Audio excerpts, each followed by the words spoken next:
close the fridge door. There's something in it. Perhaps your child?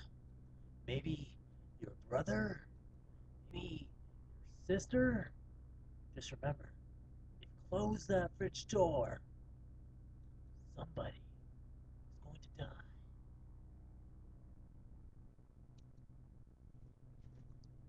Sometimes I feel very lonely, and I like to sit down on the fridge. But the fridge sometimes like to sit on me, so it's not good to sit on the fridge, or else bad things happen, and I don't like it, and it makes me angry.